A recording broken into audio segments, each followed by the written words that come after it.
Syllabus is very less. We'll just complete it in less than time. So the previous chapter, the discussion was Maitreya Muni is being questioned by Vidura regarding he wants to hear the pastimes of the Lord. His eagerness to hear the pastimes of the Lord. He is not being satiated. He wants to hear. All that things were discussed. So then briefly, Maitreya Rishi described him killing of Hiranyaksha. There he described him about the Shvetavaraha, Raktavaraha, all those pastimes.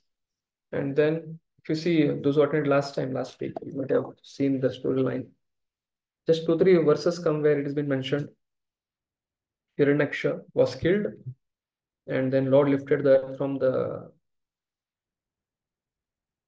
Garbhodaka ocean, and then the prayers continues, and then the whole chapter ends. So in this chapter,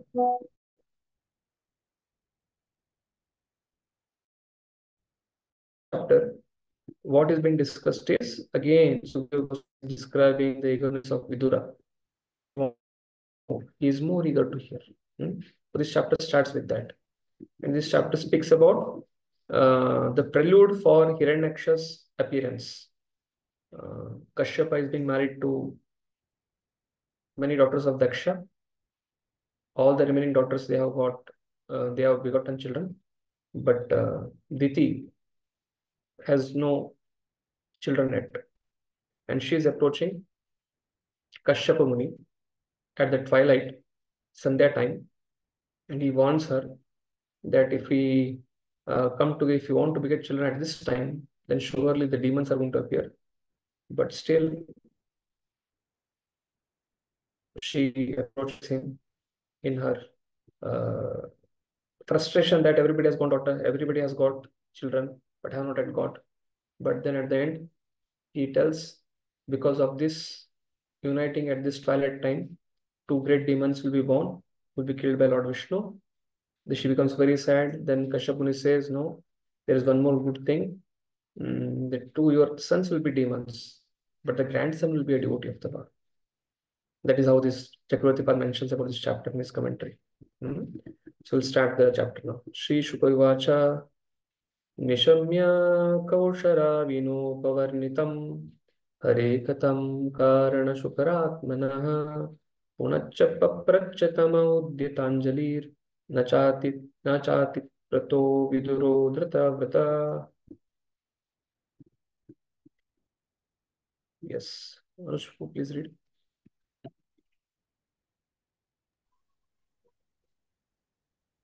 Sukdev Goswami said, after hearing from the great sage Maitreya about the Lord's incarnation as Varaha, Vidura, who had taken a vow, begged him with folded hands to please narrate further transcendental activities of the Lord, since he, Vidura, did not yet feel satisfied. Yes.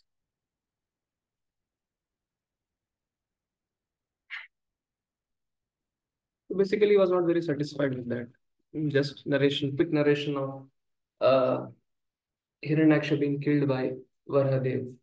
So therefore, he wanted to hear more pastime. He begged him, folded hands. So Lord's incarnation as Varaha. Vidura had taken a vow. Vow of what? A hearing about the Lord. Vow about bhakti. Begged him with folded hands to please narrate further transcendental activities of the Lord, since Vidura did not yet feel satisfied. Because Shvetvara pastime, he had heard. Vidura had heard. But he wanted to hear about the Raktavara pastime of detailed killing of Hiranyaksha. Vidura Vacha Tenaiva to Muni Shrestha Harina Yajnamurtina Aditaityo Hiranyaksho Hataiti Anushushuma. Yes, Parmeshwari Mataji, can read.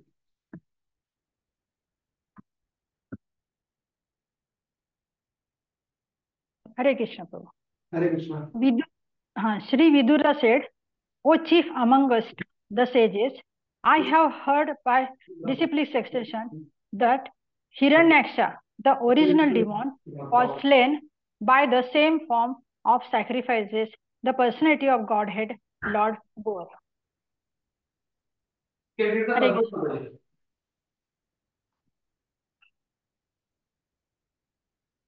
Hare Krishna, Prabhu. I read, Prabhu.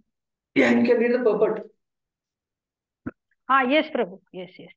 As referred to previously, the boar incarnation was manifested in 2 millenniums, namely Swayambhuva and Chakshusha. In the both millennium, there was a boar incarnation of Lord, but in the Swayambhuva millennium, he lifted the earth from within the water of universe. Whereas in Chakshusha millennium, he killed the first demon Hiranyaksha. In the Swayambhuva millennium, he assumed the color white, and in Chakshusha millennium, he assumed a color red. Vidura had already heard about one of them, and he proposed to hear about the others. The two different boar incarnations described are the one supreme personality of Godhead. Yes, this we discussed in detail in last class. The Shvetavara was because of a Brahman cursing, because of the whole universe, basically Bhumandala Prithvi had been inherited. And the second one was this Hiranyaksha had plundered, it fell into the Garbhodak ocean. So he wanted to hear. First one he had heard it, but the second one he wanted to hear, but both are correlating to the same Vara avatar. Tasya chodharata kshauniam Svadamstragrena Daityarajasya Brahman Kashmadetor Abunmrita. Yes, Yashika Mataji, please read. If you are not ready, then I'll go to other person, other devotees. Yes, Prabhuji. Okay. So, translation by Srila Prabhupada here. What was the reason, O Brahmana, for the fight between the demon king and the Lord boar while the Lord was lifting the earth as his pastime? So what was the reason, O Brahmana, for the fight between the demon king and Lord Bo? What are they? Basically, Hiranyaksha and Lord Vara, when he was lifting the earth in his pastime. Basically, in the last class, in the last chapter, Maitri just discussed that Vara killed him and lifted the earth. So it was not discussed what was the reason. So therefore, he's asking the reason for that. That is the connection. Shraddadanaaya bhaktaya bruhita janma vistaram rishena tripyati mana param kautuhalam hime. Yes. Bhaja Hari Prabhu, you are able to see or you are not able to read? I should go ahead. You need to unmute. Okay, you are not able to see. I understood by your expression. You need to unmute, but anyways, to speak. Yes, Ramkrishna Prabhu, please read.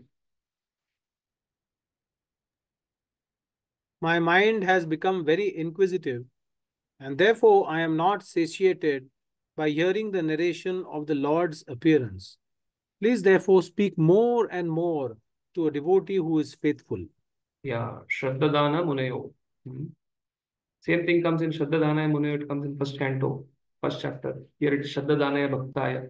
Bruhita Janma Vistaram. Rishena Trapyati Manah Param Kautuhalam Hime. This is one of the feature of Vidura. Again, Vidura is glorified as Veera here, hero. Next. His personality is compared with Kashyap Muni. Prabhupada gives lot wonderful purport. Next 2-3 purports. Next 2-3 verses. So my mind has become very inquisitive. Kautuhalam. Inquisitive. That is a Kautuhalam. Satiated. Tripyati. That is the word satiated. And then Bruhita Janma Vistaram. Lord's pastimes. Please speak to me in detail, more and more. Shraddhadanaya Bhaktaya. Because I am a devotee who is faithful. I want to hear. Therefore, please kindly narrate in detail the Lord's pastimes. Please read the purport, Prabhuji.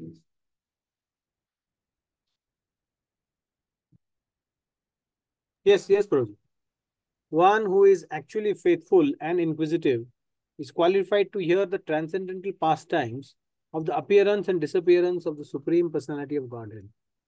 Vidura was a suitable candidate to receive such transcendental messages.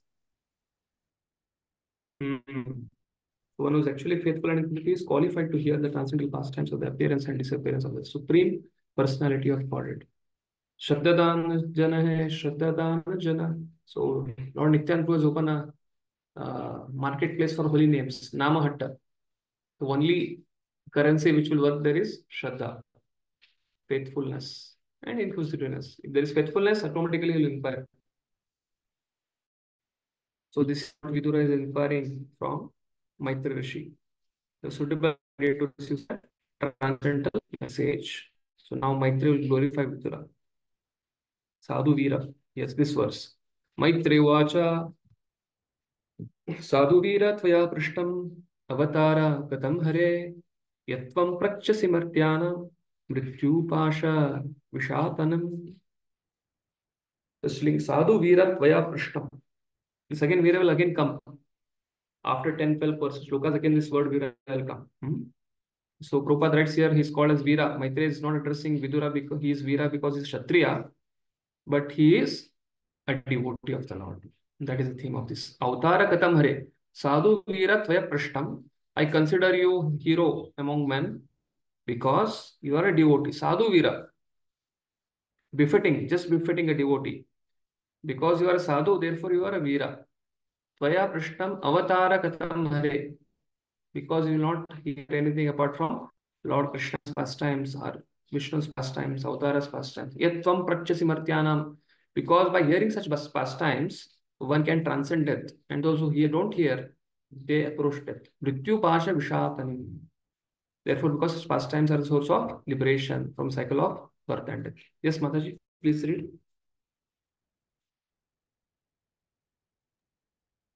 Oh, the great sage Maitreya said, O warrior, the inquiry made by you is just befitting a devotee because it concerns the incarnation of personality of Godhead. He is the source of liberation from the chain of birth and death for all those who are otherwise destined to die. Because those who are not interested, they are anyway destined to be is the source of liberation. Basically, anybody who has got a body, material body, if they want to get liberated, if they don't hear, they will be destined to die. But those who are destined to die, even if they hear, they can get a spiritual body after doing these pastimes. So Prabhupada writes a very, very wonderful point here. You can read the purport, Mataji. The great sage Maitreya addressed Vidura as a warrior, not only because Vidura belonged to the Kuru family, but because he was anxious to hear about the chivalrous activities of the Lord in his incarnations of Varaha and Narsimha. Because the inquiries concerned the Lord, they were perfectly befitting a devotee. A devotee has no taste for hearing anything mundane.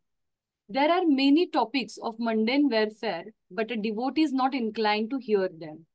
The topics of the warfare in which the Lord engages do not concern the war of death, but the war against the chain of Maya, which obliges one to accept repeated birth and death. In other words, one who takes delight in hearing the war topics of Lord is relieved from the chains of birth and death. Foolish people are suspicious of Krishna's taking part in the battle of Kurukshetra, not knowing that his taking part ensured liberation for all who were present on the battlefield. It is said by Bhishma Deva that all who were present on the battlefield of Kurukshetra attained their original spiritual existences after death. Therefore, hearing the war topics of the Lord is as good as any other devotional service. Yes. So basically, it's not different from devotional service of the Lord. Hearing the war topics. Yattana pada putro Gitayarvakaha Mrityo Kritvaiva Murdni Angrim Aruroha Harer Padam. So the previous verse, Vidura is told as Veera because of his desire to hear the chivalrous pastime of the Lord. So two things Prabhupada wrote that by the topics of warfare of the Lord is war against Maya.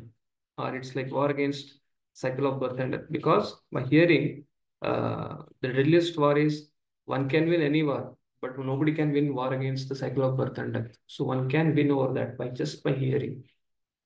And second thing, many foolish people say, Krishna don't take part in the battle of Kurukshetra. He don't fight only. What is the point? But just by his presence in the battlefield of Kurukshetra, just by seeing Patastra Puta Padma Purasya, Arjuna was releasing the arrows, and all the soldiers on both the sides were seeing Krishna's lotus face, and by that they were getting liberated. Next shloka. Yes, Sachi Sundari Mataji, please read.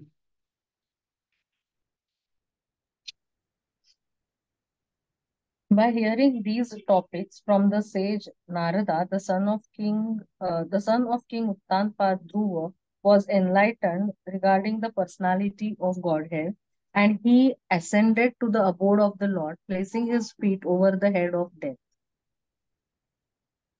Please read the purport. So basically, what is being told here is Lord's pastime, chivalrous pastime. What is the example for those who heard it and they conquered death?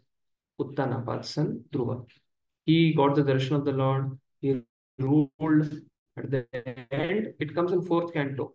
How Dhruva Maharaj comes and the death person comes and folds hand in front of him and bends. Like somebody climbs the aircraft, they take a ladder, a moving ladder, and then stretcher, and you climb. But death personified became a ladder for Dhruva Maharaj. He came in front of him, it comes in fourth canto. He bowed down his hand, and then he just bowed down. He folded his hand and then bowed down. And then Uttanapa Dhruva Maharaj stepped on him and boarded the aircraft to Vaikuntha. Yes, Ramkrishna. So, Prabhuji, a quick question. So, the Dhruva planet is still there. So, Dhruva Maharaj is not there on that planet anymore? Is It is a very... Why? What Actually, Apurva Radhika asked this question to me, and I also was not able to answer. Like, and who is there right now? He should be there, na? At least in fourth canto, it's mentioned that he will be there till the end of this. But he went to Vaikuntha when you say that. This Dhruva planet, there are at the top of Brahmaloka, there is a Vaikuntha. And outside this Brahmaloka, outside this Brahmanda, there is a Vaikuntha.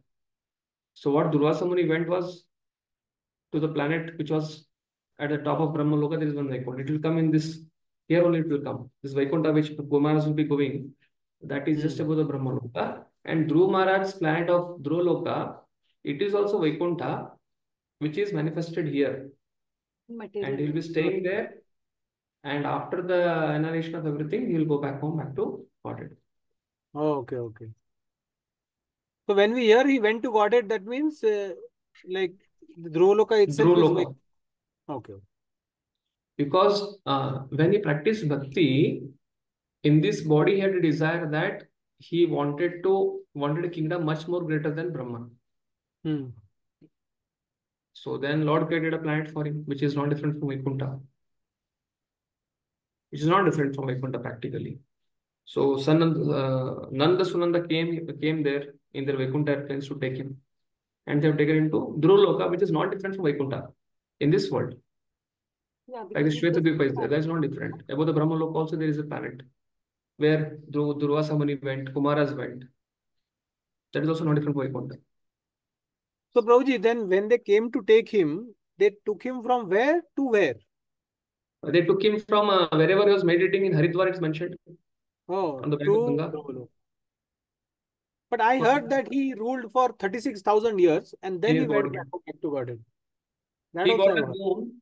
He will not become old. He will maintain his stage, age, everything. Therefore, Prabhupada is mentioning in the purport, he was a young boy. Yeah. And one more question, Prabhuji, so on Dhruvaloka, what we are saying, it's Vaikuntha only, it's none other than Vaikuntha. But then वहाँ पे विष्णु चतुर्भुज रूप में या नारायण मतलब वहाँ पे भी सब होता है क्या? Because Vaikuntha we always want to go to see Lord Vishnu, Narayan, Aniruddha, whoever, like, or like Krishna in Goloka. So devotees want to associate with the Lord and have a pastimes with the Lord. So is the Lord present in Dhruvaloka? Lord is present in Dhruva. Then Nanda Sunanda have come there, na? Yes, yes. Wow. Krishna Garba. Yeah, he's saying 3.14.6 something. Hmm? Anuj Prabhu has put a message 3.14.6. Maybe that has something to do. No, Prabhu, this is current verse. Sorry, please Correct. ignore. Oh, current. Okay, okay. Okay, thank you. Hare Krishna. Okay, current verse. Okay. Dhruva pastime comes in 4th canto, 9th chapter, 12th chapter, 8, 9, 10, 11, 12. So in that it's mentioned. Purport. While quitting his body, Maharaj Dhruva, the son of King Uttanpad, was attended by personalities like Sunanda and others who received him in the kingdom of God. He left this world at an early age as a young boy, although he had attained the throne of his father and had several children of his own. Because he was due to quit this world, death was waiting for him. He did not care for death, however, and even with his present body, he boarded a spiritual airplane and went directly to the planet of Vishnu because of his association with the great sage Narada, who had spoken to him the narration of the pastimes of the Lord. Yes. तात्रापि तहसोऽयं श्रुतो मे वर्णितः पुरा ब्रह्मण देवदेवेन देवानामनुपक्षतम्.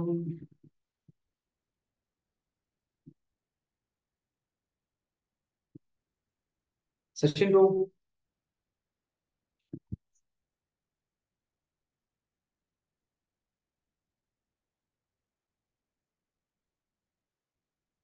You need to unmute. Yes. You can read, na? You are in office. You're comfortable to read, right? Okay. Your sound is not audible.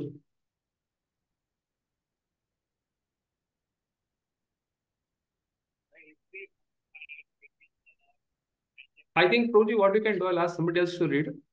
It's not audible. Others are able to hear? No, Prabhu. Oh, okay. No, Okay. Prabhuji. Sure. Yes. Shriji Mataji, you can read. Please read. Translation. This history of the fight between the Lord as a boar and the demon Hiranyaksha was heard by me in a year long ago, as it was described by the foremost of the demigods, Brahma, when he was questioned by the other demigods. Yes. So Maitreya is telling here, he had heard it long when Brahma narrated it. When questions, some demigods asked Brahma the question, then Brahma narrated it. And then Maitreya she had heard that time when Brahma was narrating to some demigods. So that is the history. Diti dakshaya nikshattat marichim kashyapam patim apatyakam chakame sandhyayam prichayadita. Now we begin the story of Hiranyaksha. Diti Dakshayani Kshattar. She approached Marichim, Kashyapam, who's coming in. He is the descendant of Marichi. And Apatya Kama Chakame, afflicted with sex desire is mentioned here. But again, if you read further 3-4 purports, basically she was comparing with other sisters and she had no children. That was the thing. Sandhya Vichayadita. She approached him for union at the time of Sandhya. So Diti, daughter of Daksha, being afflicted with the sex desire, begged her husband Kashyapa, the son of Marichi, to have intercourse with her in the evening in order to beget a child. Istvagni jivam payasa purusham ijusham patim nimlochati arka ashinam agnagare samahitam. So what is the mood? Shobha Lakshmi Mataji, please read.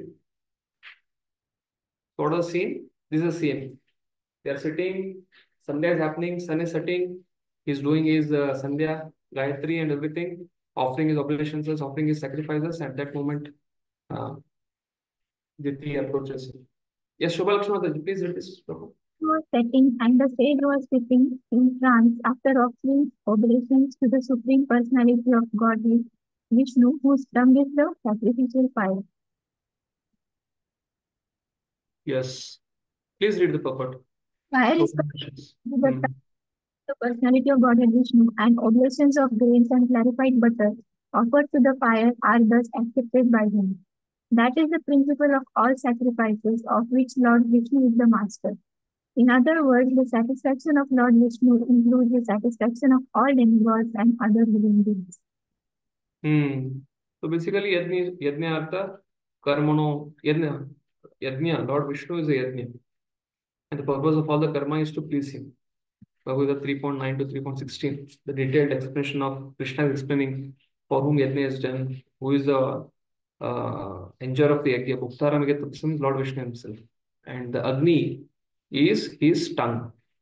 And the principle of all sacrifices is Lord Vishnu is the master.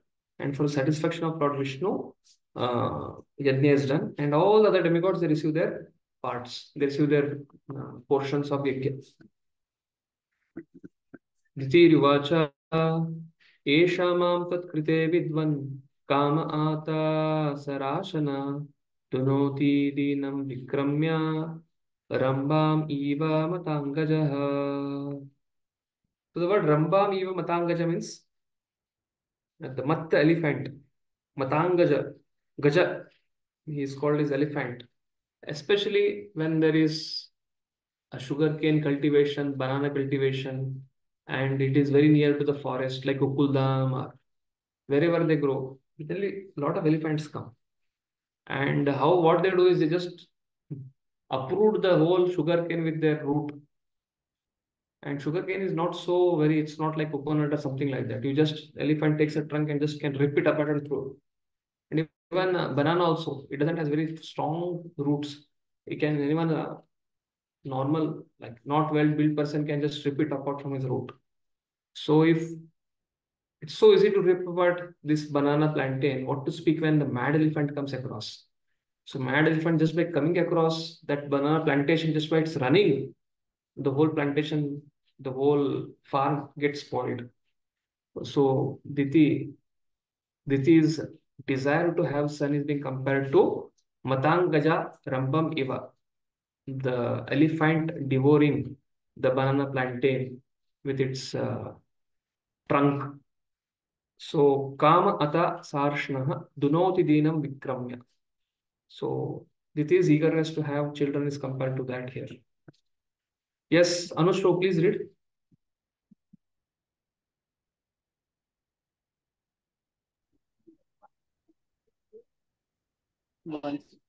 In that place, the beautiful Diti expressed her desire. O learned one, Cupid is taking his arrows and distressing me forcefully as a mad elephant troubles a banana tree. Please read the purport, Rohit. Purport. Beautiful Diti, seeing her husband absorbed in trance, began to speak loudly, not attempting to attract him by bodily expressions. She frankly said that her whole body was distressed by sex desire because of her husband's presence, just as a banana tree is troubled by a mad elephant. It was not natural for her to agitate her husband when he was in trance, but she could not control her strong sexual appetite. Her sex desire was like a mad elephant, and therefore it was the prime duty of her husband to give her all protection by fulfilling her desire. Yes. So in the next purport, Srupa makes it very clear. It's not actually her appetite for sex. It's her desire to have children because her all co-wives had children and they were her own sister. Tad bhavan dayyamanayam sapatninam samriddhibi prajapatinam badramte maya ayung tam anugraham. Yes, Parmeshwari Maharaj. Hare Krishna. Therefore, you should be kind towards me, showing me complete mercy. I desire to have sons, and I am much distressed by seeing the opulence of my co-wives. By performing this act, you will become happy. Yes. Purport. In the Bhagavad Gita, sexual intercourse for begetting children is accepted as righteous. A person sexually inclined for simple sense gratification, however, is unrighteous. In Diti's appeal to her husband for sex, it was not exactly that she was afflicted by sex desire, but she desired sons. Since she had no sons, she felt poorer than her co-wife. Therefore, Kashyapa was supposed to satisfy his bona fide wife. Hare Yes, Krishna. Gopal makes it very clear. Hare Krishna. Partari aptarumanam lokan avishate yasha patirbhavadvido yasham prajaya nanujayate.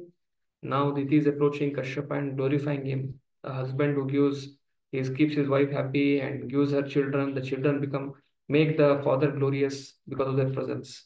So she is telling about, how you should give me children, because all other co-wives are having, and the children they are born, they will increase your name and fame. Prabhupada writes about Rishabdev, Guruna Sasyat, Janina Sasyat, Swajano Sasyat, Pitaram Sasyat. He quotes that. Yes, Ahuja Mataji, please read Yashika Mataji.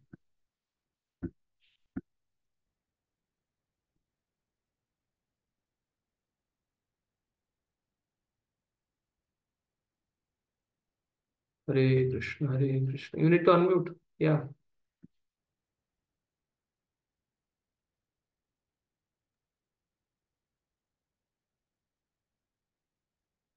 So you asked me to read? No, not you. No. If you want, you can read. I'd asked Yashika Mataji, but she is trying her best to read, I think so. Not audible? Okay. Yeah, I'll read them. Yeah. A woman is honored in the world by the benediction of her husband, and a husband like you will become famous by having children because you are meant for the expansion of living entities. Yes. Basically, she is saying when a husband and wife come together, when they have children, the children, they can lit fire and they can save a person from going to poo planet. That is the worst case thing. Second is, if they become glorious and they do so many activities, if they become a devotee like Prahlad, they can deliver the 21 generation. So she is telling like that. Please read the book. According to Rishabdev, one should not become a father or mother unless one is confident that he can beget children whom he can deliver from the clutches of birth and death.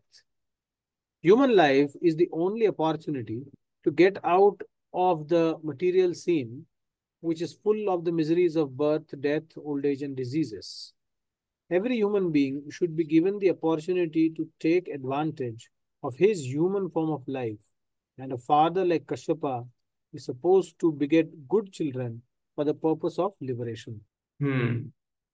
So when he gives rise to proper children, children will become glorious, the father is glorified, is qualified, and in human form of life, the children born, they can get rid of the cycle of birth and death. And then Kashyapa should beget a good children for the purpose of liberation. So Kashyapa was writing here that Kashyapa should beget a good children for the purpose of liberation. But again, Diti is approaching him at the twilight time, Sandhya time. So it's a desire of the Lord to fight. So that will be discussed. That should be discussed more in the next chapter. When Kumaras are approaching in the Vaikuntha planet, Jai, they come across Jai Vijay and they're being cursed. So this is like step by step it will go. Now again, why is this Hiranyakashipu? What is the background? That will come in the next chapter.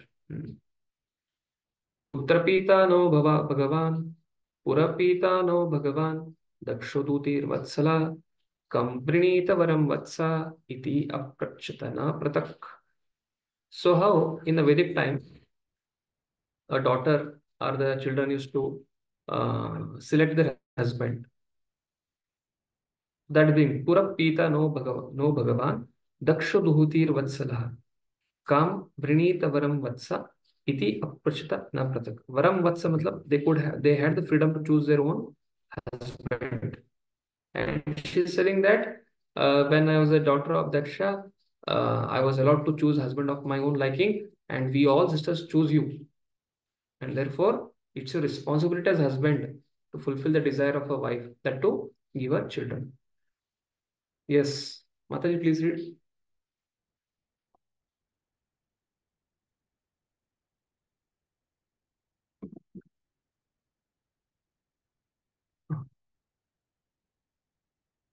Ram Kishore Prabhu, you are done, na? Mataji, okay, Mataji is not there.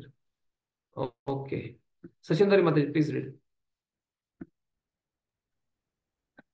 In days long ago, our father, the most opulent Daksha, who was affectionate to his daughters, asked each of us separately whom we would prefer to select as our husband. Yes. Varam, Vatsa, they could choose that. Prabhupada writes what it means. Please read, Mataji. Purport. It appears from this verse that free selection of a husband was allowed by the father, but not by free association. The daughters were asked separately to submit their selection of a husband who was famous for his acts and personality. The ultimate selection depended on the choice of the father. Yes. Prabhupada, that's a very nice statement. They're allowed to choose, but not free selection. They're free to select a husband. Select a husband, not to free to associate with the boyfriend. That is the meaning of free association. So they could select and the father is to waive. And if father feels it very okay, yes, your choice is right, then they is to allow to get them married. Saviditvatmaja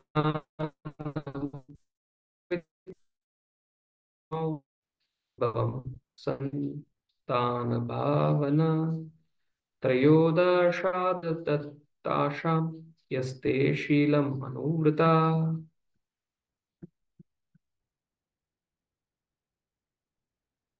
Yes, Shobhalakshmi Mataji, present.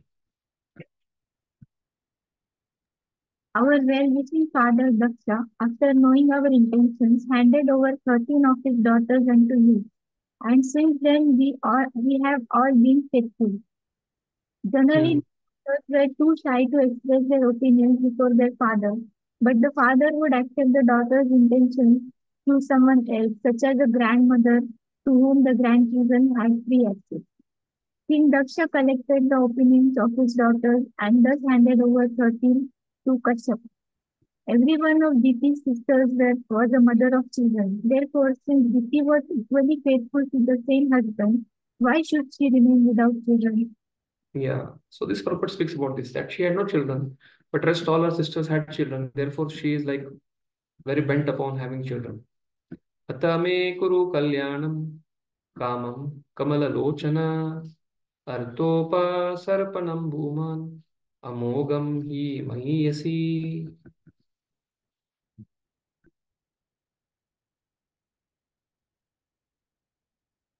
Sachin Prabhu, you are able to read?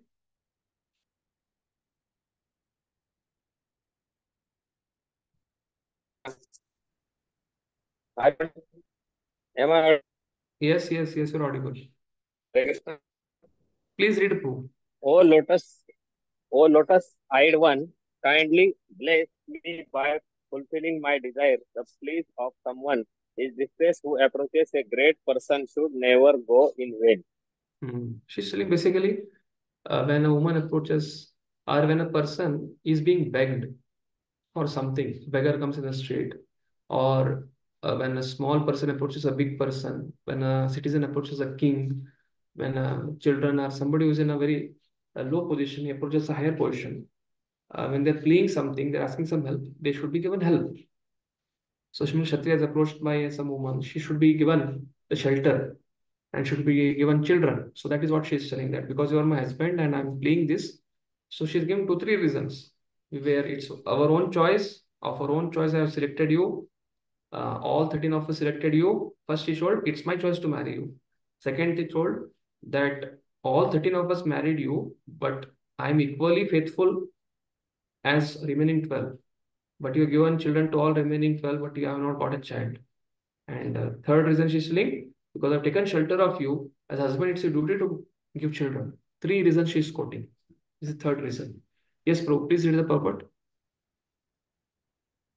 Diti knew well that her request might be rejected because of the uh, untimely situation, but she pleaded that when there is an emergency or a distressful condition, there is no consideration of time or situation. Yes. She's so much distressed that I'm not having all my co-wives, all my sisters have children. So she was very distressed. And when distress is there, a person's intelligence doesn't work. It's called as Vinasha Buddhi, Vinasha Kale Viparita Buddhi. Generally, when we are too much distressed, we are so much anxious, we have a lot of anxiety, our thinking, decision making ability, everything goes off. So she pleaded, because it's an emergency, so don't disregard me, don't let me like that. But because the emergency, right now you have to give me children. So now again, Maitreya says, again Vidura is addressing as Veera. Iti tam Veera Maricha Kripana Bahubashinim Pratyahanunayam Vacha Pravraddang Anaga Kashmalam. So Vidura is described here as Tam Veera Maricha Pravruddanaga Kashmalam. So Kashyapa is described as Pravruddha Anaga Kashmalam, last line. Highly, Pravruddha means highly. Pramattaha Prakrushta Rupena Mada. Mada means intoxication.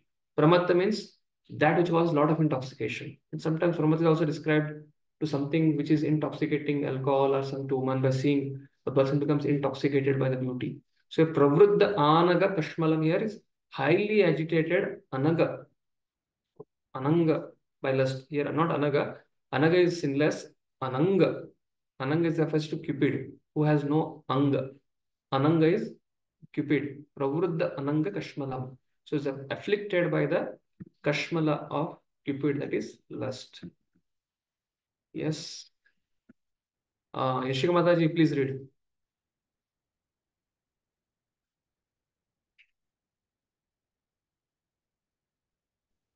Translation.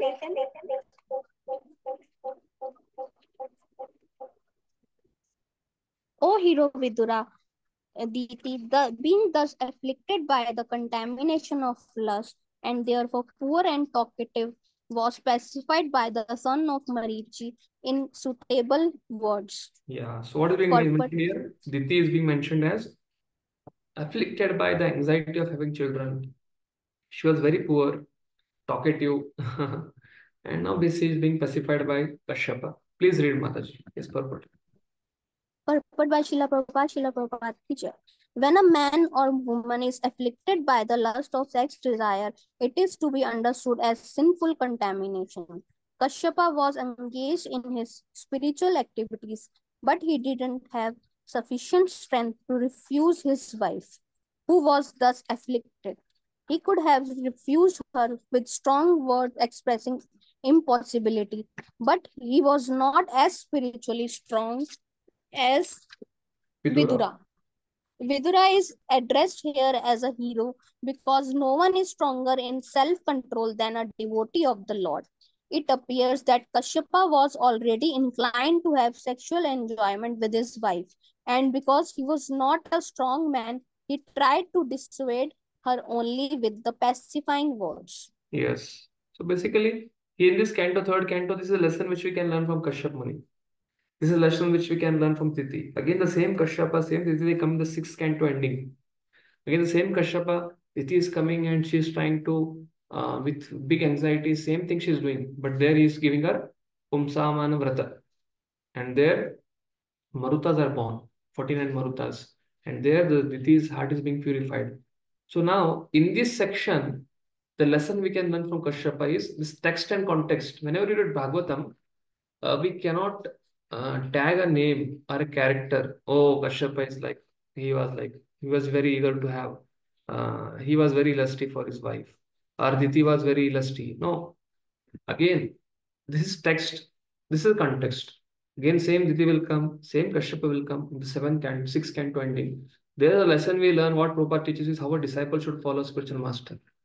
So, whenever we read Bhagavatam, one thing we should take care is we should take lessons from the character at that particular text. And we should know the context, what is being spoken here. And what Prabhupada does is, Prabhupada is writing purport for the Bhagavatam, not for judging the characters. He's writing the purports for us to learn some lessons.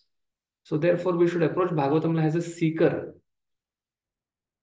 We should not approach Bhagavatam as a person who can judge, oh, Kashyapa is such a not so good person. Diti is like, she is like demon's mother, so she is not so good. Aditi is very good. No. If they are all glorious characters coming in Bhagavatam, their name has come in Bhagavatam, that itself shows how much glorious they are. But Prabhupada is writing lessons for us to learn, for our application. So he's comparing, contrasting here Vidura. Vidura is addressed here as Veera. Itam tam Veera Maricha Pravruddha Ananga Kashmalam. Comparison is being made. Yes, Ramakrishna Prabhu. So Prabhuji, it is like we should not judge the characters in the Bhagavatam, right? So that is the main summary, right? And that because the Kali Yuga people are so, what do you call that, full of anarthas. So Prabhupada is highlighting, the anartha, how it should be removed. Or how, what is anartha, what should be done, what is right, what is wrong. Yes, true. Correct. Because again, the same character, if you will read in some other place, Prabhupada will glorify them. Yes, yes. Yes. Correct understanding.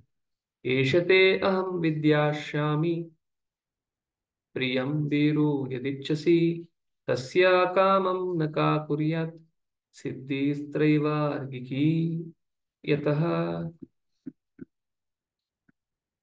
Yes. Shriji Mataji, please read. Yes, Hare Krishna. Translation: O afflicted one, I shall forthwith gratify whatever desire is dear to you. For who else but you is the source of the three perfections of liberation? Please read the purport. So Prabhupada elaborates basically the section. Now Kashyapa is replying back to Diti. So he is telling that without wife, basically Varnashram, when there is a Grahastha in a Vedic lifestyle, the wife helps him for doing yajna, dharma, the kama, everything she gives him, and then she protects him. So in this section is religious wife. How one gets benefited by having a wife in religious sector.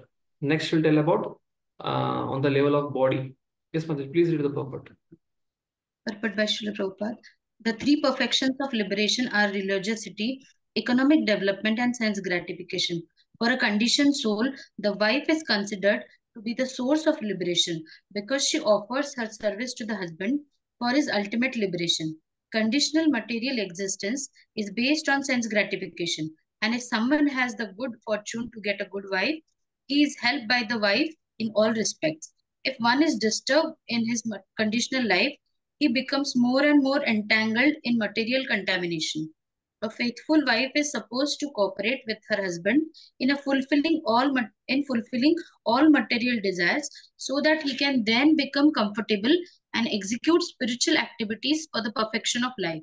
If, however, the husband is progressive in spiritual advancement, the wife undoubtedly shares in his activities, and thus both the wife and the husband profit in spiritual perfection. It is essential, therefore, that girls as well as the boys be trained to discharge spiritual duties so that at the time of cooperation, both will be benefited. The training of the boys is brahmacharya and the training of the girl is chastity. A faithful wife and spiritually trained brahmachari are a good combination for advancement of the human mission.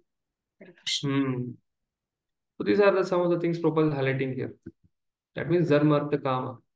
For that, husband needs a wife, and by helping him that, she becomes a source of liberation for him. And when a man is uncontrolled, then he goes to the wife who fulfills his desire, and he doesn't stray away to some other woman. So therefore, he doesn't get, when he's disturbed, she protects him. And if what to speak of if both husband and wife are spiritual, both wife also get the same benefit. And Prabhupada is telling what is solution for having husband and wife both spiritual. The training has to start from childhood. So girls should be trained in chastity, and the boys should be trained in brahmacharya. And when they get the training and when they come together, A faithful wife and a spiritually trained brahmachari are a good combination for the advancement of human mission. And this is the take-home point which Prabhupada mentions here. Sarvashramam upadhyaya swashramen kalatravan vyasanarnavam atyeti jalayani yatarnavam. So basically, how a grahastha takes care of the remaining three ashramas, and that the backbone of the grahastha is wife. That is being glorified here. Yes, who has not yet read? Shiromani Radhika Mataji, please read. Hare Krishna. As one can cross over the ocean with sea-going vessels, one can cross the dangerous situation of the material ocean by living with a wife. Please read the purport, Mataji. There are 4 spiritual orders for cooperation in the endeavor for liberation from material existence. The orders of Brahmacharya or pious student life, household life with wife, retired life, and renounced life all depend for successful advancement on the householder who lives with a wife. This cooperation is essential for the proper functioning of the institution of the 4 social orders and the 4 spiritual orders of life. This Vedic Varnashrama system is generally known as the caste system. The man who lives with a wife has a great responsibility in maintaining the members of the other spiritual orders, the brahmacharis, vanaprasthas, and sannyasis. Except for the grahasthas or the householders, everyone is supposed to engage in the spiritual advancement of life, and therefore the brahmachari, the vanaprastha, and sannyasi have very little time to earn a livelihood. They therefore collect alms from the grahastha, and thus they secure the bare necessities of life and cultivate spiritual understanding. By helping the other 3 sections of society cultivate spiritual values, the householder also makes advancement in spiritual life. Ultimately, every member of society automatically becomes spiritually advanced and easily crosses the ocean of nations. So this is an understanding. Not only wife helps the husband in practicing spiritual life in his own life, husband and wife together as grahasthas, they support the remaining, the brahmacharya ashram, the vanaprastha ashram, and the sannyasa ashram, because only householder, grahastha ashram is the ashram where who are earning, and therefore they like compared to the stomach. The brahmacharya ashram is compared to the leg, and then grahastha ashram is compared to the stomach. The vanaprastha is compared to the arms, and the sannyasa ashram is compared to the head. Similarly, it's for ashram also. This is Brahman, Kshatriya, Vaishya, Shudra. The same comparison made. Basically, stomach is the thing which maintains the whole body. So grahasthas are compared to the stomach because they nourish the whole society by their staying together as a religious husband and wife, practicing spirituality, and then maintaining the whole varnashram system.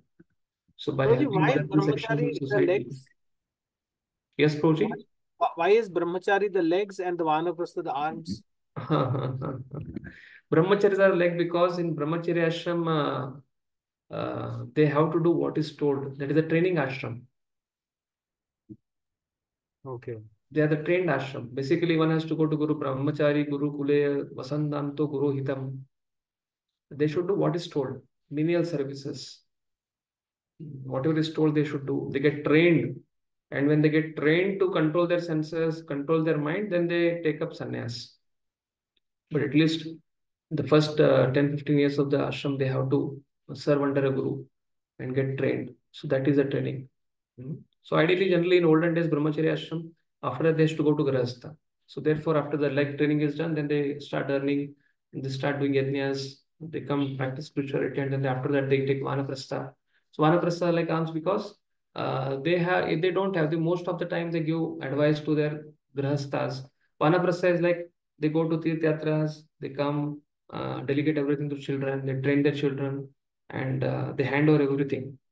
They are not actively involved. Therefore, they are above arms. And then sannyasis, they are like, give the vision, give the thing. That is the reason they are head. Thank you. Because Grihastha Ashram maintain all the three spiritual values. They help them to make advancement in spiritual life. So every member of society ultimately becomes spiritually advanced and easily crosses the ocean of any science.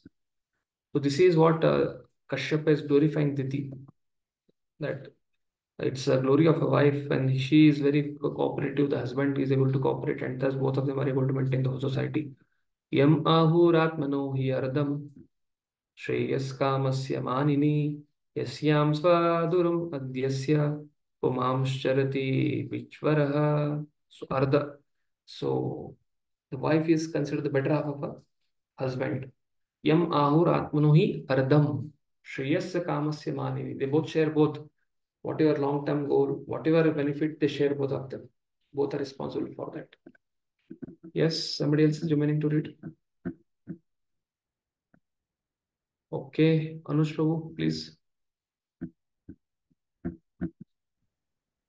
O respectful one, a wife is so helpful that she is called the better half of a man's body because of her sharing in all auspicious activities.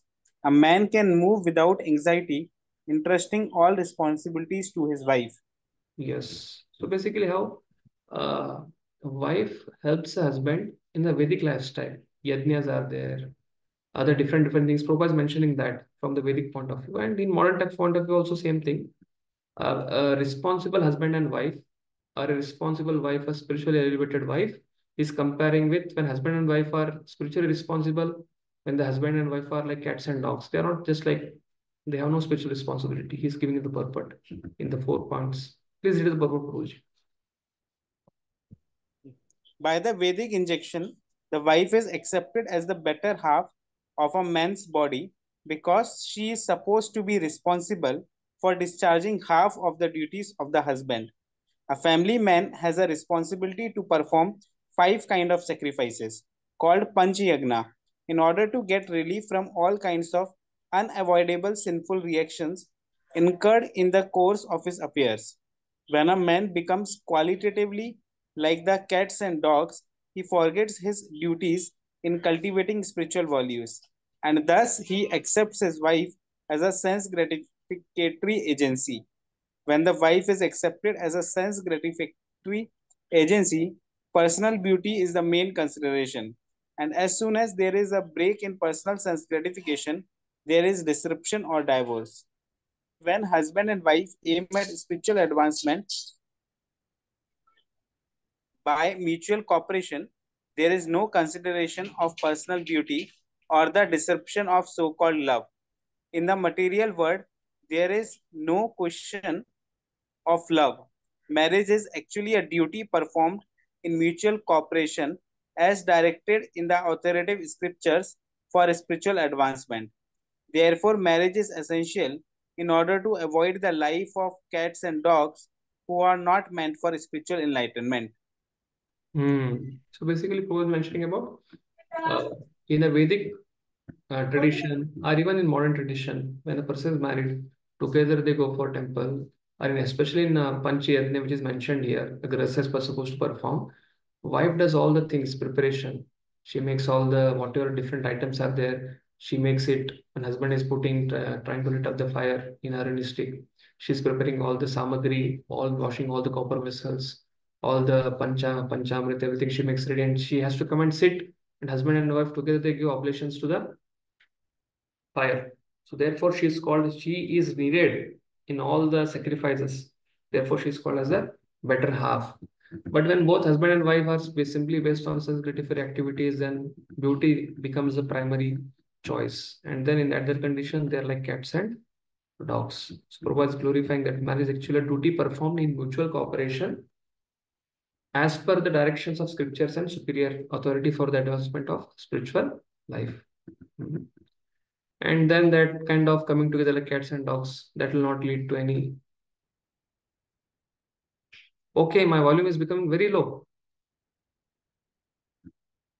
Yes, my battery is almost getting discharged and it's no network is here. Current is not here presently.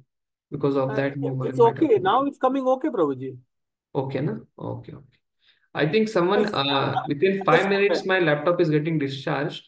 and you have to go for the next 30 minutes. I'll join from the mobile. Some of you, Anush or somebody can share the what is the folio.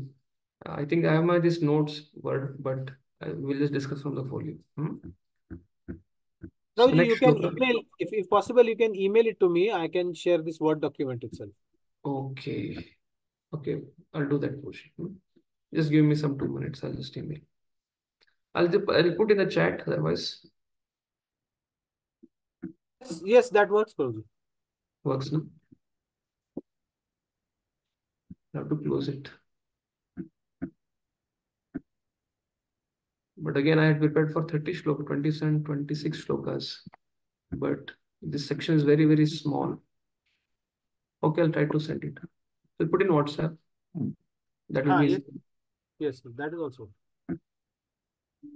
Oh, it's going.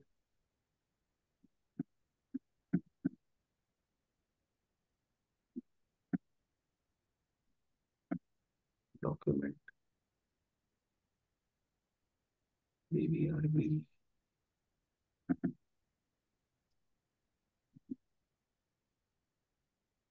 Open down.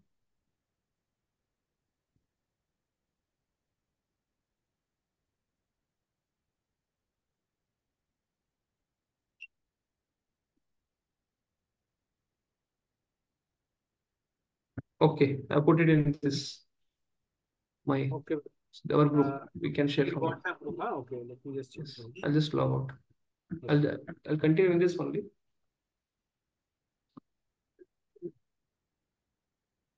I'll join from the laptop, mobile. I think it will get discharged. I'm leaving this and I'll join from the laptop. Meanwhile, you can share Pooji. Yes, sir. Very good.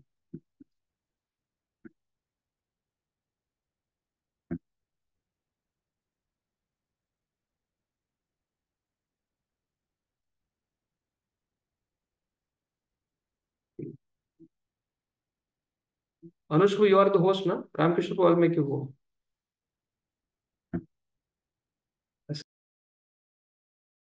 Okay, bro.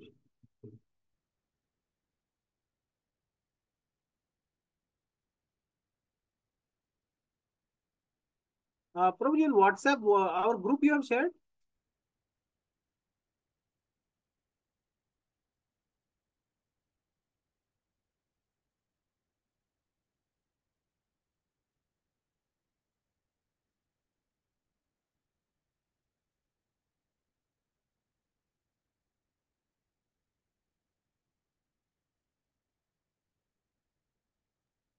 Yes, Prabhuji, on group he has said. Okay, got it. BBRB. Yeah.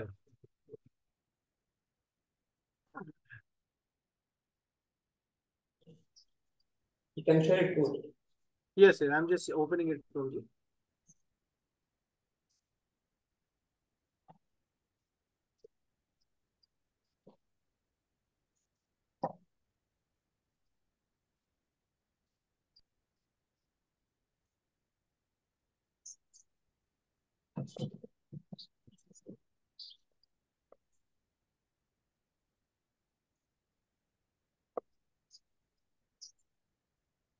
Downloading, just a second.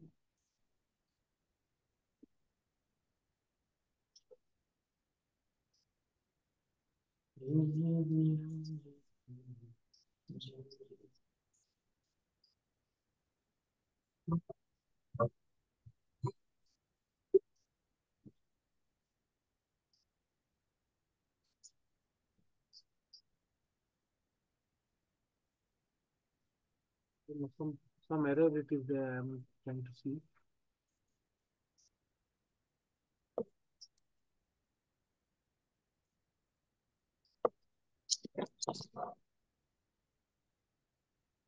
You can download, meanwhile, just share from mobile. Yeah, yes. You are done, then yes, you can just.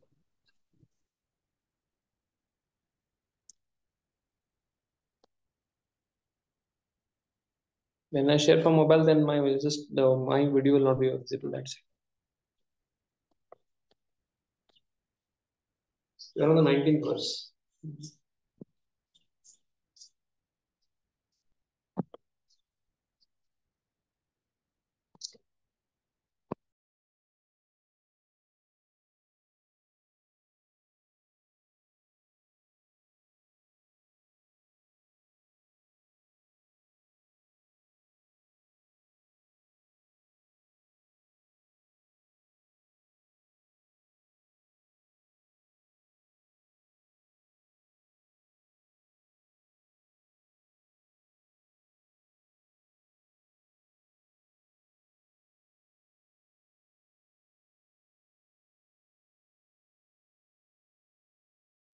I can share.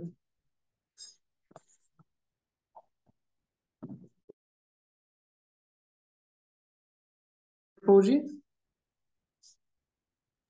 Prabhuji, the font is looking very odd in my laptop, so I don't know. Okay. Maybe Balram font, I think I don't have. So it's giving Okay. very odd kind of a font. Okay, no issue. Anushru, you can share from the screen, from your laptop screen. Vedabase is fine. We'll discuss from Vedabase. Okay. We have some 10 more shlokas. Most it will be covered. So yours is in Balram font, huh, Prabhuji, this one? Balram. Okay. Actually, if I made PDF, then it will be visible. But Okay. I don't make PDF font. PDF doesn't get changed. 19th verse onwards. Yes. 19th verse is done, right?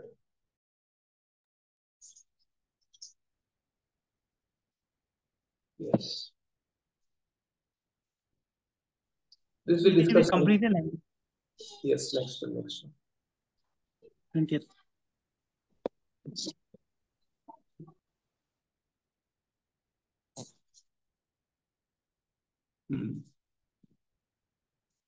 Yam ashrityenindyaratim durjayan itarashramai vayam jaye mahilabir dyasundurga patiryata.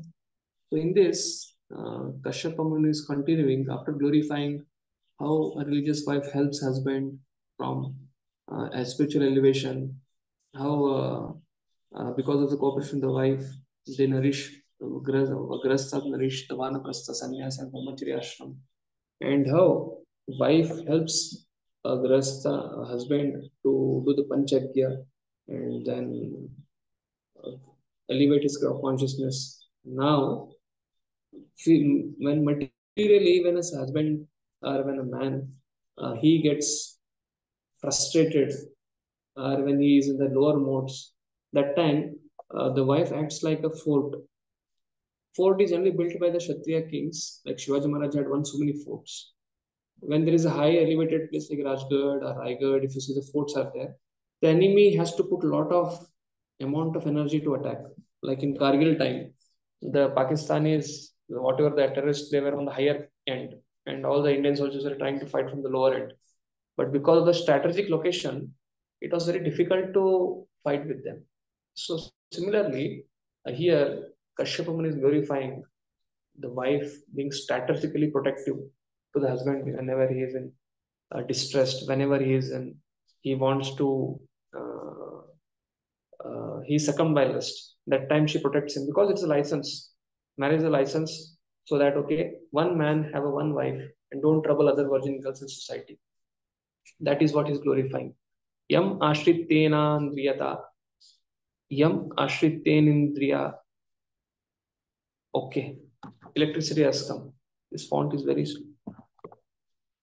Yam ashrityenindriyaratim durjayan itarashramai vayam jayem helabir dasyun durgapatir. Yes. Please read the purport. Anushravu.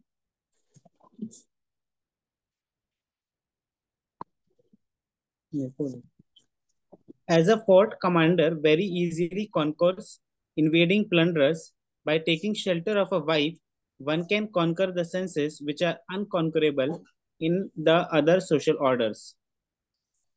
Purport. Yeah. Of the four orders of human society, the student or brahmachari order, householder or grihastha order, the retired or vanaprastha order, and the renounced or sannyasi order, the householder is on the safe side.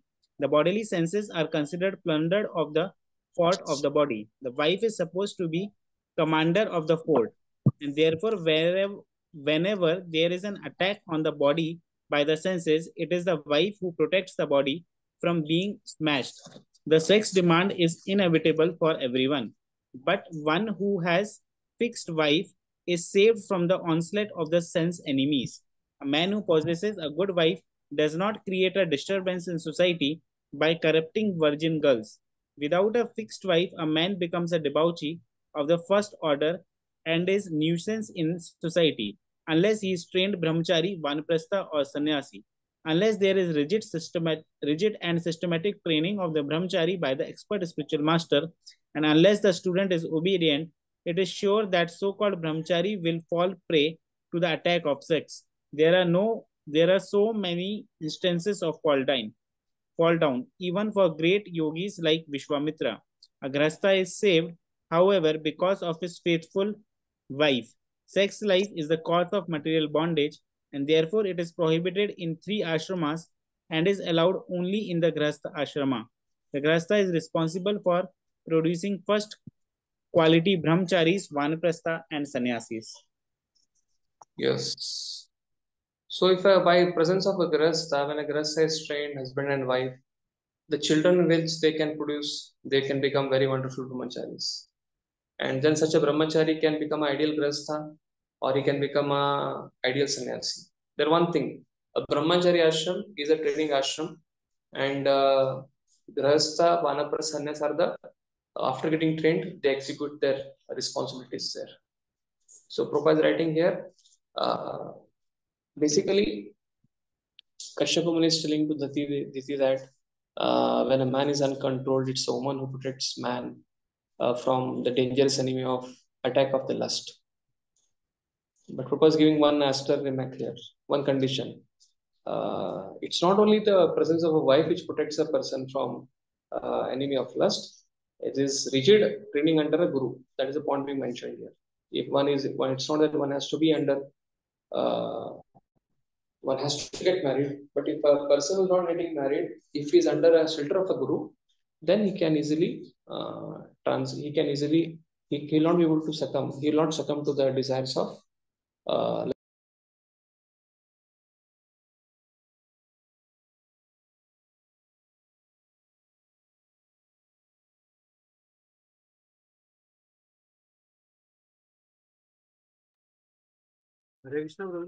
electricity also has come. I've been charged. So just share my document, Word document. We can stop sharing room. And you can allow me to share screen, Anushu. Okay, thank you. Prabhuji, I think I am not hosting. Okay. No, I think for sharing document, it's not required. If recording is going on, then. So covered 20 verses. 5 more verses to go. These chapters are very like storyline. It's not very like, it's a section going on. We were here, na? 20th verse. Yeah, this was a verse. So this point is very important here. Ideally, wife protects husband from the demand of, from the attack of the lusty desires. Otherwise, a person, if he is not getting married, he should be under the rigid and systematic training of brahmachari by an expert spiritual master who has got trained and who has come to that level. So who was giving, unless the student is obedient, it is sure that the so-called brahmachari will fall prey to the attack of sex. And he's giving instances of yogis like Vishwamitra Muni and other people. On the other hand, Grahastha has saved, however, because of his faithful wife. So basically what is being told here, and what is marriage meant for? Marriage is meant for producing children who can be trained qualitatively, like first-class brahmacharis, vanaprasthas, and sannyasis. So therefore, he is like glorifying Diti. Yes, you are asking me to give children. Yes, we'll give children. But the purpose of the Grahastha ashram is to produce first-class children. But this is not the right time now. The right time, the time which you approached me is not right. That is going to come to that in the later, like after these 2 verses. Navayam prabhavastvam tvam tam tvam. You were saying, Prabhuji, that only wife is not enough in the Grahastha ashram. And then, I think the laptop changed. So you were saying something? For a Grahasthas, a wife. Guru, you were playing the role of guru also and wife also. Yeah. Yes. Can you elaborate that, please? Yes. So basically in Grahastha ashram, wife protects the husband from sensual platform. At the same time, the husband is also under the trained spiritual master. So in case of Grahastha ashram, the husband who is there, he is directly under the guru. And because he is trained by a guru, a trained brahmachari can become a good husband. And that is a good example for a wife to follow. In the case of brahmachari ashram, brahmachari should be directly trained by a guru who is expert at it. And he, over a period of time, after being trained, he graduates as a sannyasi for a period of time. In both the cases, training is required for execution of their spiritual life and material life. Varnashram. Thank you. Navayam prabhavastam tvam anukartum griheshwari api ayushya karsneya e chanya guna nama. Yes, Sachin Prabhu. Ramkrishna Prabhu, you can only read. Yes, sir. O Queen of the home, we are not able to act like you, nor could we repay you for what you have done. Even if we worked for our entire life or even after death, to repay you is not possible even for those who are admirers of personal qualities. So basically now the husband is telling that wife helps him so many ways, he told. For executing religious duty, for spiritual elevation, for taking care of the three ashramas. And when a husband falls sensuous, he protects him from the great danger of succumbing to the lust. So how can we repay you? Prabhupada very jokingly read the purport. You can repay, Kashyapa can repay the debt. He cannot repay, but he can easily give child. So Prabhupada makes it a very... Prabhupada says, yes, please read the purport, what Prabhupada is writing here. So much glorification of a woman by her husband indicates that he is henpecked or is talking lightly in joke. Kashyap meant that householders living with wives enjoy the heavenly blessing of sense enjoyment and at the same time have no fear of going down to hell. That is the first point Prabhupada is writing. That is what Kashyapa is telling. A married person, he will surely not go to hell because of having a religious wife. And so much glorification of a wife by husbands indicates he's like controlled by a wife, therefore he's glorifying so much, flattering so much. Second point Prabhupada mention is, please read over the second point. Not all husbands. The man in the renounced order. The man in the renounced order of life has no wife and may be driven by sex desire to seek another woman or another wife and thus go to hell. In other words, the so-called man of the renounced order who has left his house and wife goes to hell if he again desires sexual pleasure knowingly or unknowingly. This is for a traditional ashramas where a person becomes a brahmachari, then becomes a grahastha. If he becomes a grahastha, then to become vanaprastha, he gives up his wife. And after that, he becomes sannyasi. Basically, has given his family and other things. But what has happened in ISKCON is brahmachari should start at 5 traditionally. But then when we come to Krishna consciousness at the age of 20, 23, 24, and then person chooses, then his training starts. Then 25 training starts, and 35, 10 years goes, and the person understands psychophysical nature, and then he enters. So what is being told here, what Prabhupada is saying here is, because grahasthas, they don't go, in case of grahasthas, Kashyapa is telling, because wife is there, she protects the husband, and therefore there is no fear from going to hell. But in case of renounced order, where a person, traditionally renounced order means very, very few that they are like, Brahat Vratas, or who just directly from brahmacharya, they go to sannyas is very, very less. The percentage is very less. Most of the time people, they go from grahastha to vanaprastha sannyas. So in that case, they have left their wife, again going and searching for some other woman or somebody else's wife. That is a little hellish condition. That is what is being told here. The comparison is made.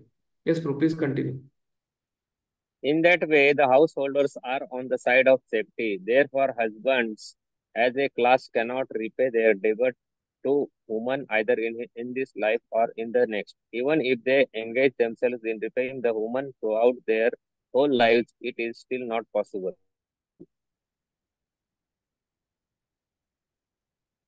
Not all husbands are as able to appreciate the good qualities of their wives, but even though one is able to appreciate these qualities, it is still not possible to repay the debt to the wife. Such extraordinary praises by a husband for his wife are certainly in the mode of joking. Yeah, Prabhupada is trying to bring many lessons. That sometimes he's telling it's a joke, sometimes telling nobody can appreciate his wife so much. One can even if appreciates, then he cannot repay the depth of what the wife is telling. These are the principles which comes in Varnashram, which has been glorified here. Like last class also, last lesson also, we are glorifying the son, how much obedient he should be for towards his father. These are Varnashramic principles. But again, the same sons, Chatushkumaras, they rejected the order of Brahma for higher cross. Their Prabhupada again mentions. The bhakti is much superior than this Varnashramic duties. Atapi kamam etam te prajate karavani alam yata mam natirochanti muhurtam pratipalaya. Yes, Ramkrishna Prabhu, please read. Even though it is not possible to repay you, I shall satisfy your sex desire immediately for the sake of begetting children. But you must wait only a few seconds so that others may not reproach me. I had told you, na, one verse before.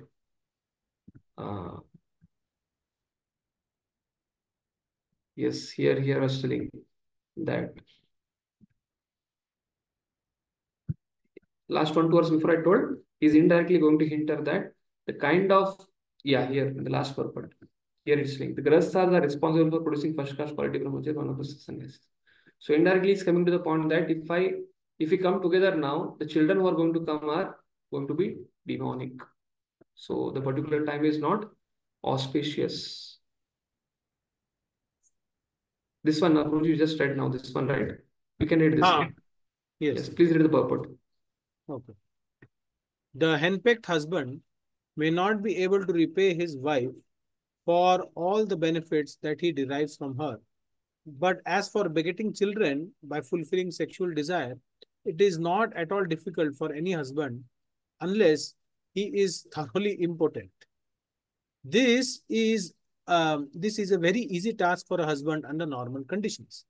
In spite of Kashyapa's being very eager, he requested her to wait for a few seconds so that others might not reproach him. He explained his position as follows. Yes, basically what Prabhupada is saying is, although one cannot repay the debt of a wife, one thing what he can do when she is requesting, he can easily engage and give her children. But again, Kashyapa is here postponing because the time is not good. Esha Goratama Vela, time. Esha Goratama Vela. In this time, Vela is the time period. Goratama, very obnoxious, terrible souls, ghosts, hobgoblins, they roam around searching for the body. Goranam Gora Darshana, and they will see us, and the children which will be born will be one among them. Charanti Yashyam Bhutani Bhuteshanucharani. So Lord Ishvara, Lord Shiva, along with his companions, they will be roaming now. So this is not a particular good time. Okay. Yes, Shobha Lakshmi Mataji, please read this transition purport. This particular time is most inauspicious because at this time the horrible looking ghosts and constant companions of the Lord of the ghosts are visible. Yeah, Lord Shiva and his associates, both are visible. Please read the purport, Mataji. Kashyapa had already told his wife Diti to wait for a while, and now he wants her that failure to consider the particular time will result in punishment from the ghosts and evil spirits who move during this time along with their master Lord Rudra. Yes, so basically it is a time period of evening, Sandhya, that dusk. Dusk means the sunset. The time from sunset to the night begins somewhere around 6:30 to 7. Basically, it's called 6 o'clock to 7. Again, from time to time, month to month, it changes. That is the time for the ghost. Therefore, one is advised not to sleep during that time. One should not do any other time. One should chant. That is the time when we have Gaurarti. The time because there are no other activities, because that time is not so auspicious for any good things to be done except glorification of the Lord. एतस्यां सादिवी संध्यायां भगवान् भूतभावना परितो पार्षदिभिर् प्रेषेणादाति भूतारत् Yes. Who is next? Sachi Sundari Mataji, please read. Lord Shiva, the king of the ghosts, sitting on the back of his bull carrier, travels at this time, accompanied by ghosts who follow him for their welfare. Yes, what is the welfare? Lord Shiva puts them in the particular. Ghosts are the personalities who don't have any body. So whoever does any mischievous activities, Lord Shiva puts these personalities who are not having body in the particular homes. Yes, Mataji, read the purport. Lord Shiva or Rudra is the king of the ghosts.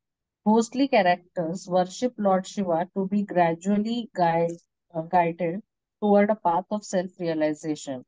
Mayavadi philosophers are mostly worshippers of Lord Shiva, and Sripad Shankaracharya is considered to be the incarnation of Lord Shiva for preaching godlessness to the Mayavadi philosophers.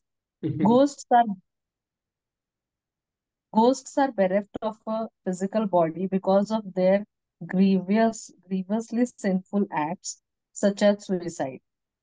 The last resort of the ghostly characters in human society is to take shelter of suicide, either material or spiritual. Material suicide causes loss of the physical body, and spiritual suicide causes loss of the individual identity. Mayavadi philosophers desire to lose their individuality and merge into the impersonal spiritual Brahmajyoti existence. Lord Shiva, being very kind to the ghosts, sees that although they are condemned, they get physical bodies. He places them into the wombs of women who indulge in sexual intercourse regardless of the restrictions on time and circumstance. Kashyapa wanted to impress this fact upon Diti so that she might wait for a while. That was the whole intention of telling this thing. Smashana chakrana chakranila dumra vikirana vidyato jatakalapa bhashmavagu tamala rukmadeho devastri vipashyati devaraste. Yes, Yashika Mataji, please read.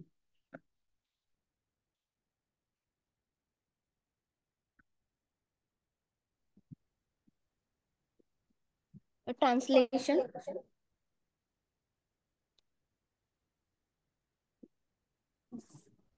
Lord Shiva's body is reddish and he is unstained, but he is covered with ashes. His hair is dusty from the whirlwind dust of the burning crematorium. He is the younger brother of your husband and he sees with his 3 eyes. Yes, basically Lord Shiva and Kashyapa, they are born from Brahma. Therefore, he is the younger brother of your husband and he sees with 3 eyes. This is a description of Lord Shiva. Please read the purport. Purport by Srila Prabhupada ki jai. Lord Shiva is not an ordinary living entity, nor is he in the category of Vishnu or the supreme personality of Godhead. He is far more powerful than any living entity up to the standard of Brahma. Yet he is not on equal level with Vishnu. Since he is almost like Lord Vishnu, Shiva can see past, present, and future. One of his eyes is like the sun, another is like the moon, and his third eye, which is between his eyebrows, is like fire. He can generate fire from his middle eye, and he is able to vanquish any powerful living entity, including Brahma. Yet he doesn't live pompously in a nice house, etc. Nor does he possess any material properties, although he is a master of the material world. He lives mostly in the crematorium where dead bodies are burned, and the whirlwind dust of the crematorium is his bodily dress. He is unstained by material contamination. Kashyap took him as his younger brother because the youngest sister of Diti, Kashyap's wife, was married to Lord Shiva. The husband of one sister is considered one's brother. By that social relationship, Lord Shiva happened to be the younger brother of Kashyapa. Kashyapa warned his wife that because Lord Shiva would see their sex indulgence, the time was not appropriate. Diti might argue that they would enjoy sex life in a private place, but Kashyapa reminded her that Lord Shiva has three eyes, called the sun, moon, and fire, and one cannot escape his vigilance any more than one can escape Vishnu. Although seen by the police, a criminal is sometimes not immediately punished. The police wait for the proper time to apprehend him. The forbidden time for sexual intercourse would be noted by Lord Shiva, and Diti would meet with proper punishment by giving birth to a child of ghostly character or a godless impersonalist. Kashyapa foresaw this, and thus he warned his wife Diti. Yes. Basically, Prabhupada is mentioning this purport about ghostly characteristics. Lord Shiva is Bhutanath, and also he comes as Shankaracharya to lead the Mayavadis, who are also committing suicide. One becomes ghost by material body, commits suicide materially, he becomes a ghost. And the spiritual suicide is one becomes a Mayavadi. And therefore, Prabhupada is saying that, Diti would meet with proper punishment by giving birth to a child of ghostly character or a godless impersonalist.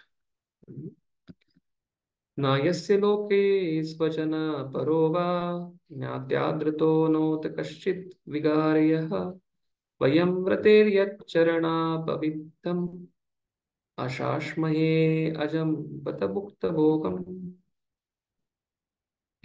Yes, Parmeshwari Mataji, please read. We'll end with this one. Yes, Prabhu. Lord Shiva regards no one as his relative, yet there is no one who is not connected with him. He does not regard anyone as very favorable or abominable.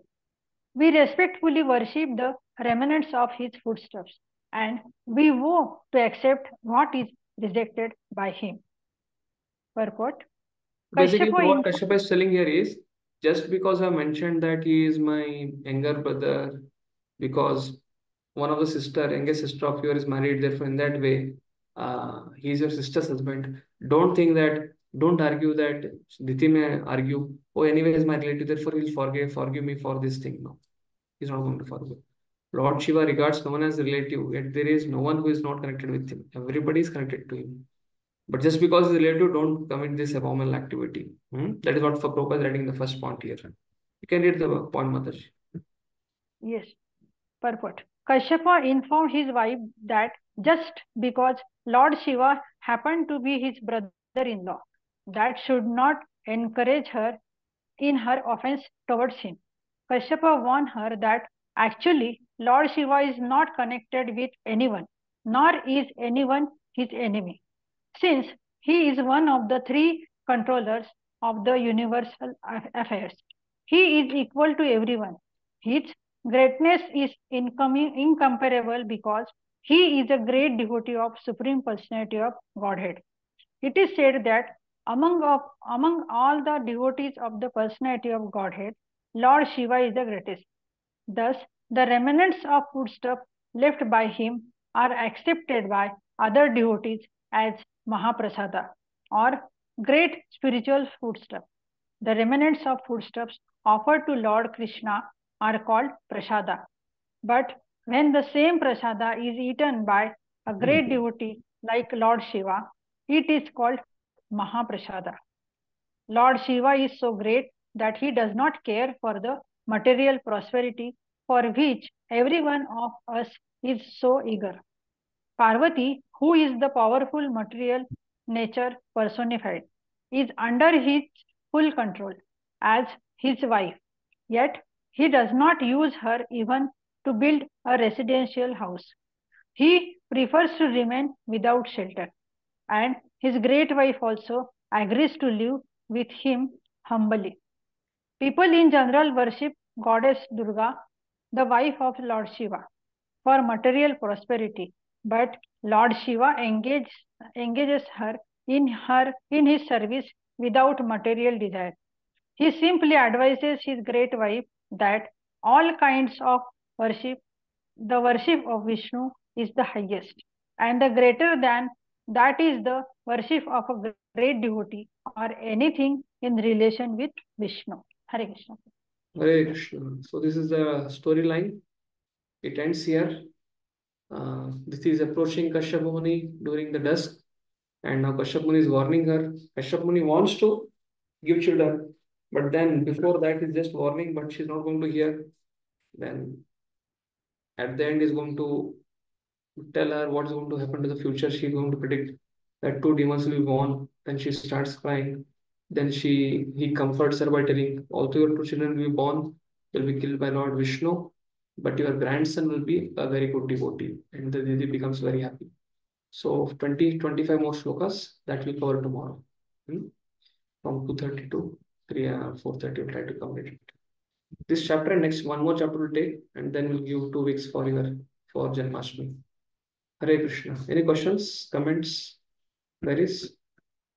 Nothing. Hope all of you are submitting your OBS and CBS. You completed till 12th unit. Yes. So that by October and November we may have our presentations will starting from December onwards. Once our third canto ends, we'll have our presentation. So please take your time. 3-4 months are remaining. Those who have not completed their CBS, OPS, try to complete it. And again, we'll be continuing with 4 more units. 4 units will complete before this. So that CB, OB will also be piling up. So please complete your assessments. Yes, Yashika Mataji. We officially end here. Somebody wants to take off, they can take off. Somebody wants to stay back for the questions, they can stay. Hare Krishna. Yes, Mataji, please ask. What query? Hare Krishna, Prabhu Pranam. Prabhuji, actually, I'm facing problem while writing preaching application or personal application. Means how to write preaching application. How to write? Preaching application. Is it kind of things happening around me or whatever I am observing? Or preaching application means how will you present it in a mature way to audience?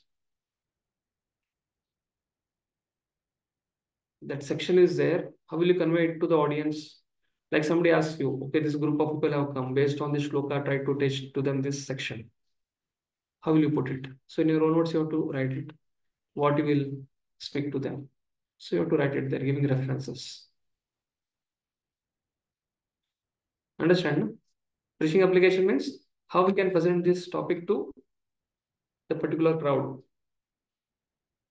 in a more mature way for them to understand. Quoting some references of that section.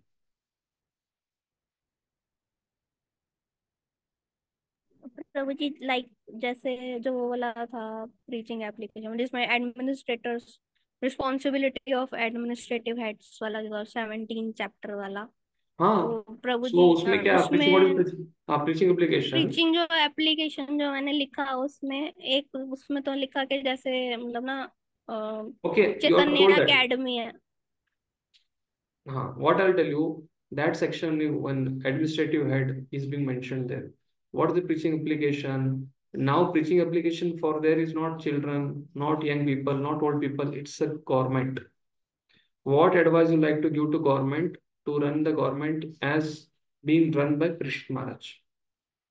That is a preaching application. Preaching doesn't mean only to new people.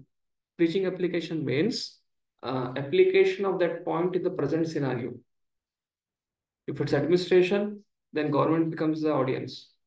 If it is Gurukul system, then the education becomes the audience.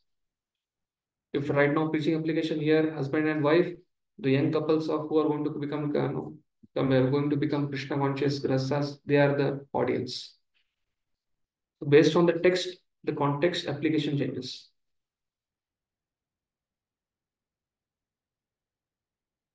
समझ में आया ना आपको?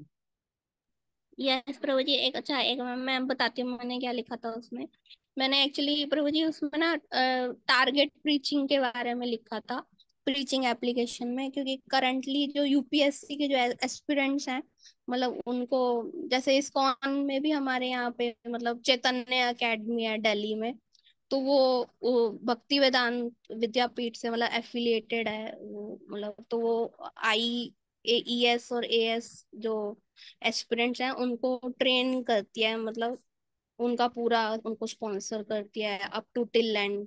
तो बहुत से उसमें से मतलब जो डिवोटीज जो IES बने, जो एस्पिरेंट्स, तो उन्होंने बहुत मेजर चेंजेस किए मतलब।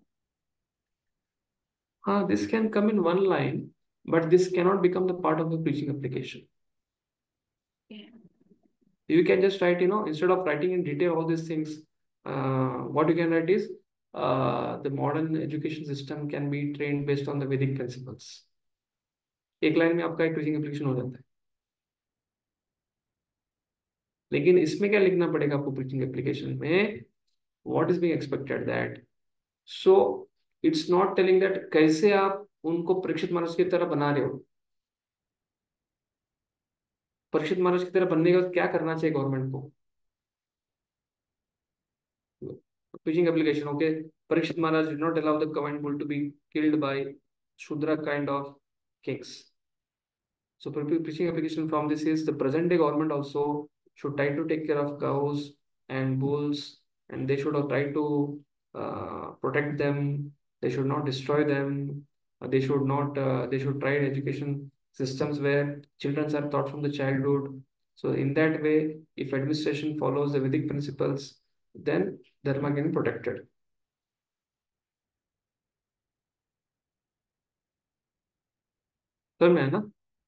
So what you are telling about IS Academy, this academy, that academy, in one line it can be completed.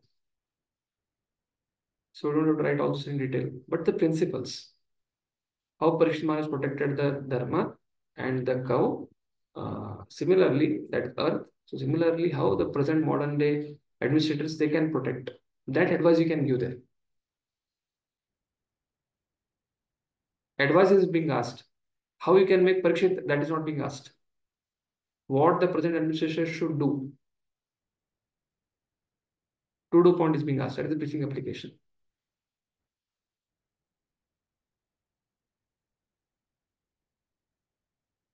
Okay. हरे कृष्ण। थोड़ा उसके ऊपर कंटेम्पलेट कीजिए, इतना आसान नहीं है आपको। If you become some part of a minister or government, how will you like to run the government? That is what you should ask.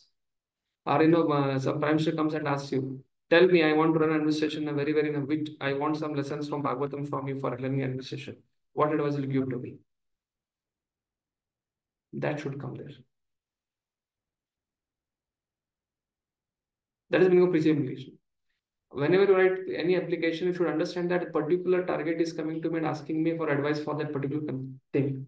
So make a 3, 4, 5, 6 points how administration can be revamped in the modern world. And in that, one of them will come training officers with character and competence from based on Vedic literature. Okay, na? The principle has to be written there, not detail. Detail लिखते रहेंगे तो बहुत कुछ आएगा. Principle, OBE needs principles. मतलब principle में लिखा था to educate and train the modern day citizens or people administrators in Vedic knowledge.